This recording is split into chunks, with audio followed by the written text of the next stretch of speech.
So, Mr. O'Brien, uh, All asleep. Tom's the experience. Hi. I'm the old guy. As the old guy, I'll offer the young people a little advice. You can get by actually working half days. You just got to decide if it's the first 12 hours or the second 12 hours every day that you got. So, I am here with Arctic Radio. Arctic Radio operates 3 radio stations in northern Manitoba. My dad moved the family to Flin Flon in 1972 from Regina to run the radio station there. They started up the station in the PAW CJAR in 1974, and they took over the radio station here in 1977 from the owner that had it at the time. My dad bought the company in 1982, and then Sue and I bought the company from him in 2000.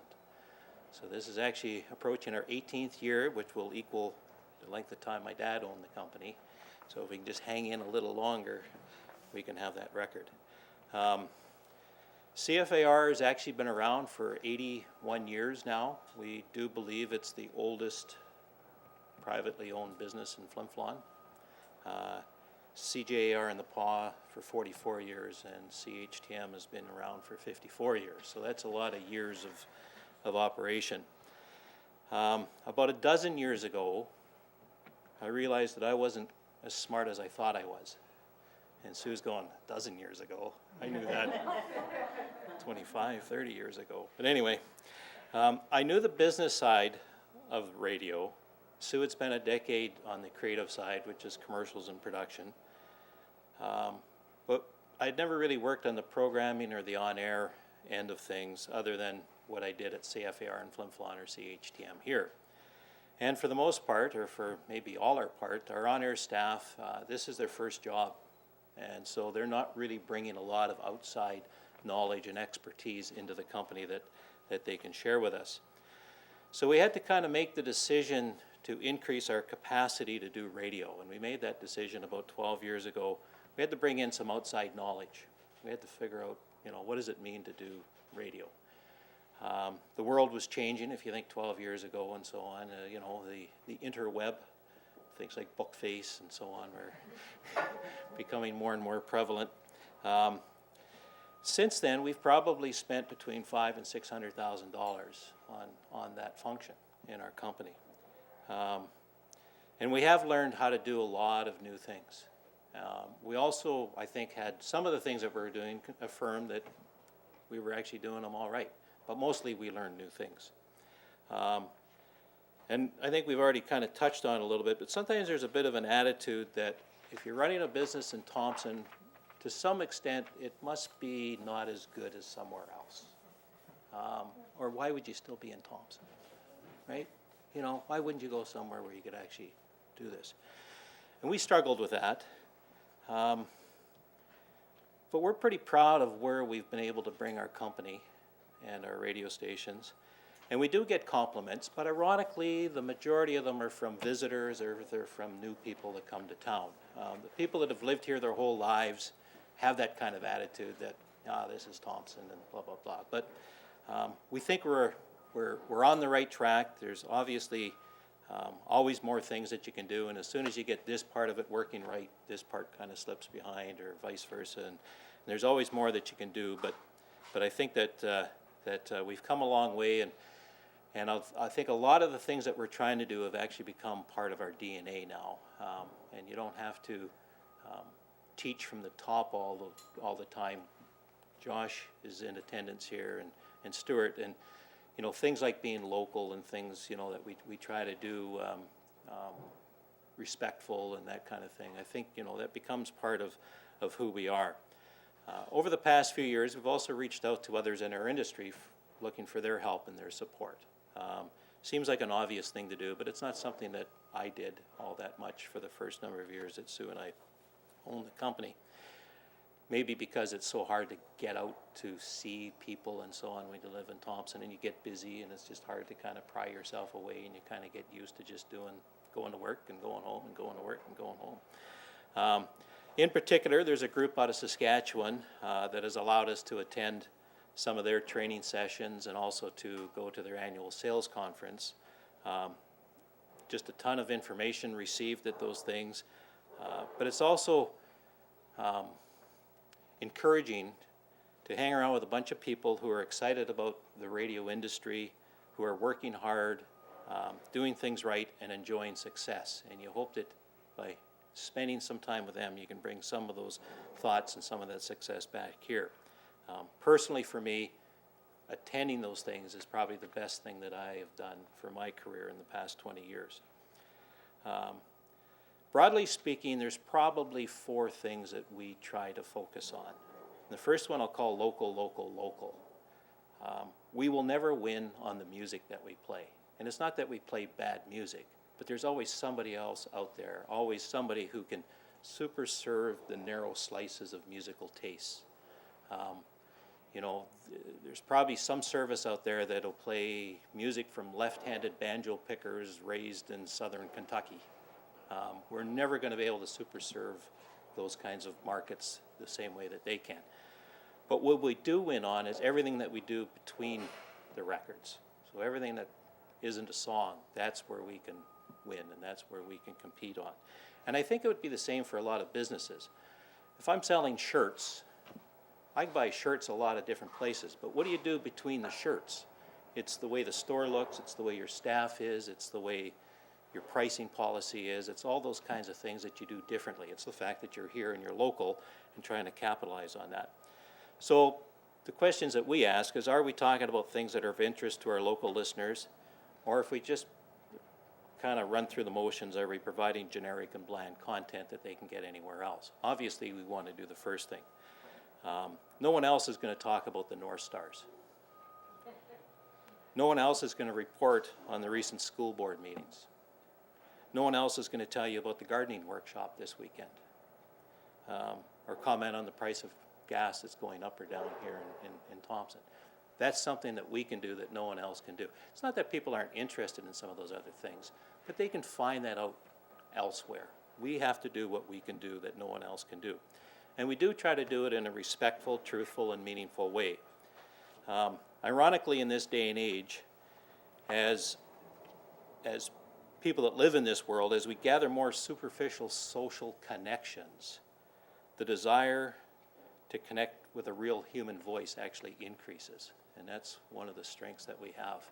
You can have all the likes and all the little connections you want, but those are not really real connections in many respects.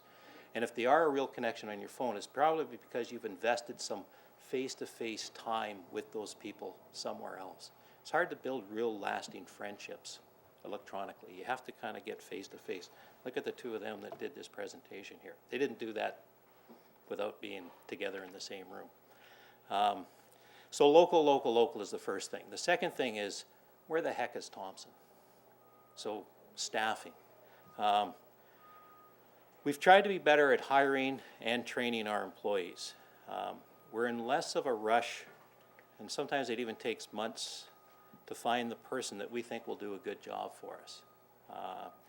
There was a time I can remember 25 years ago, if somebody quit at 8 o'clock in the morning, you had that job filled by noon. You had a drawer full of audio tapes that you pulled out, and you phoned the first 4, and one of them probably said they want to come. But it could be months now before we actually fill that position.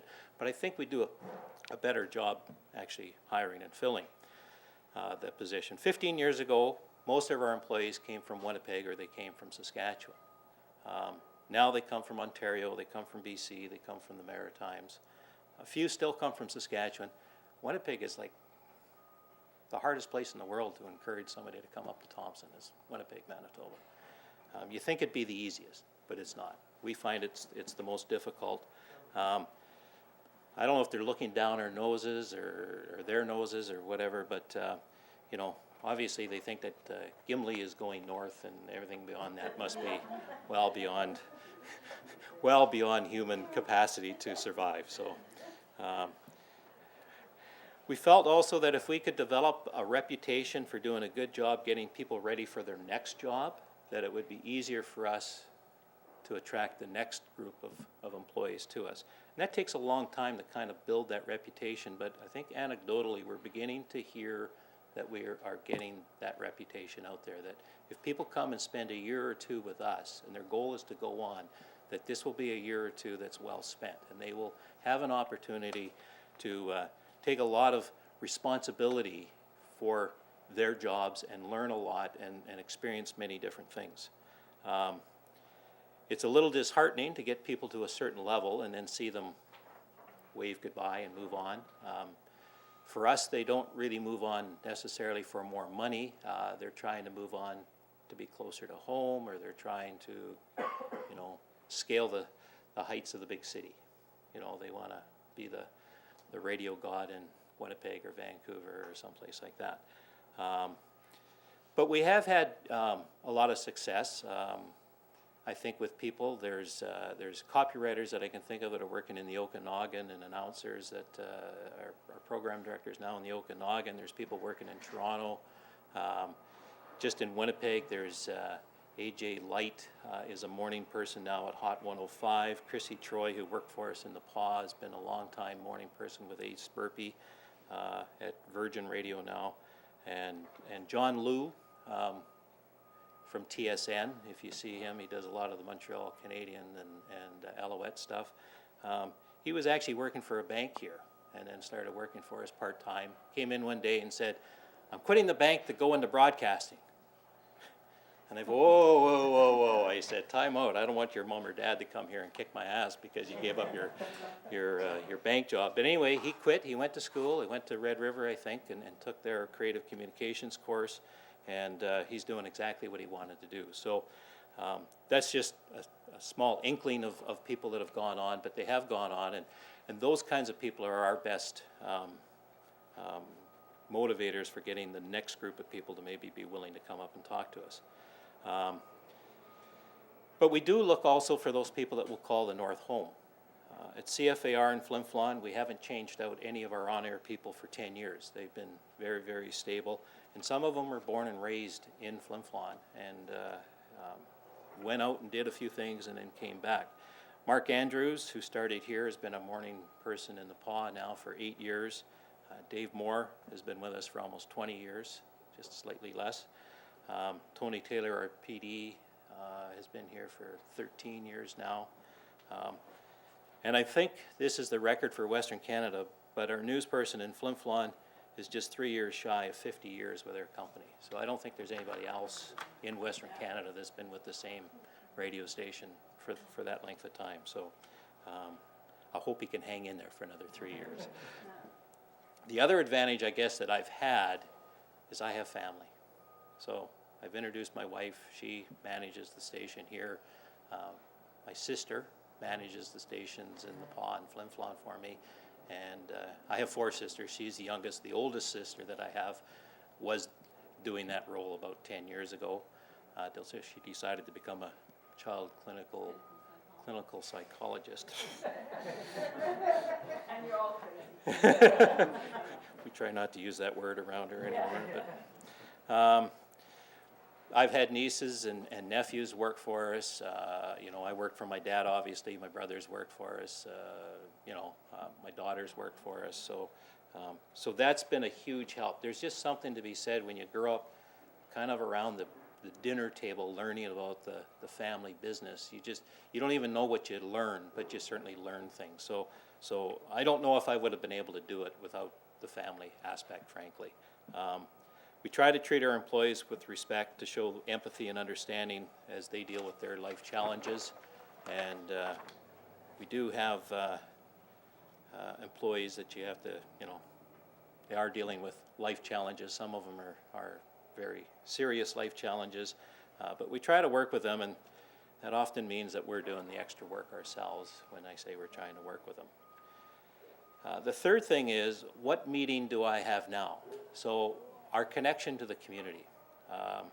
We have 25 employees. I don't think that there's another group of 25 employees in northern Manitoba that have taken on more leadership roles in northern Manitoba. I'd like to meet them if there is. But these are just things that our employees have chaired over the past number of years. Chair of the annual Crohn's and Colitis Walk, chair of the local parish council, presidents of the Chambers of Commerce in Flin Flon, Napaw, and Thompson, chair of the Thompson Music Parents Association, chair of the Downtown Business Builders in Flin Flon, 2 chairs of the Flin Flon Trout Festival, 2 presidents of the Flin Flon Lions Club, 2 presidents of the local Rotary clubs, a city councillor, chair of Greenstone Business Development, which is like North Central but somewhere else.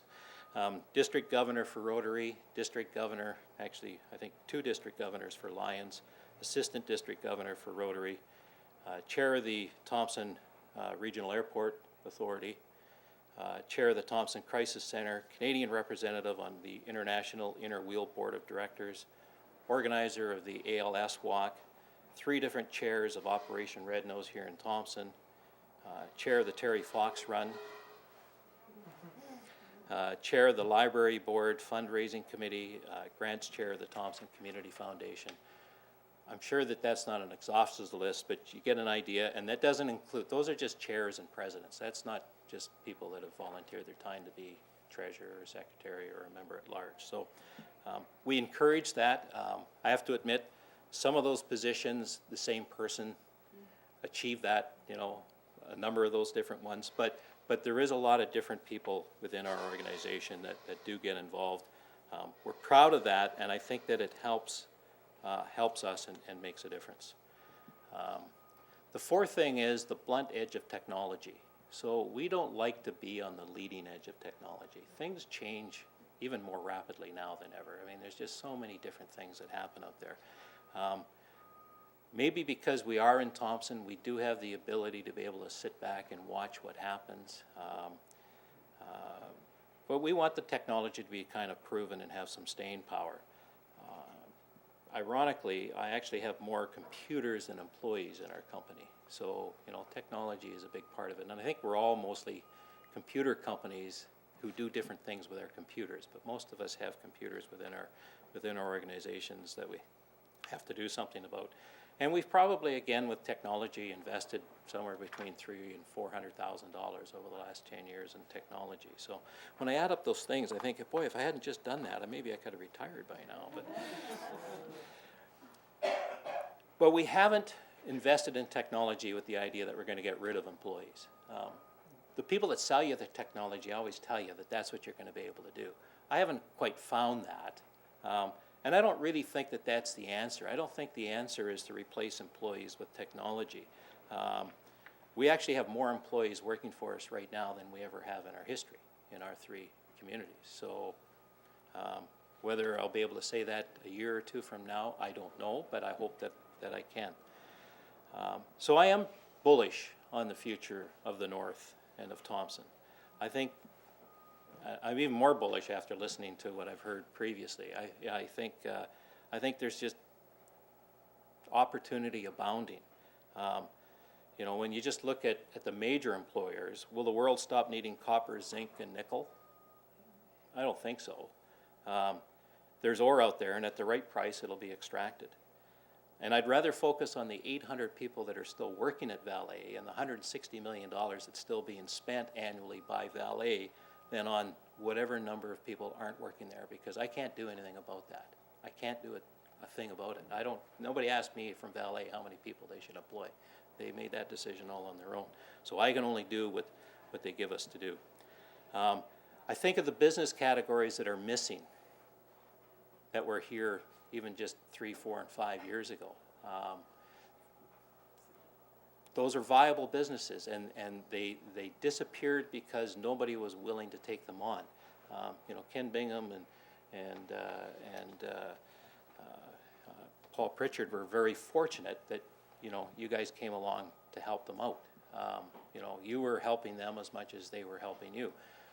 We need more things like that, and you're right. Whatever it takes to convince people that there's opportunity up here, I think we should have a look at it.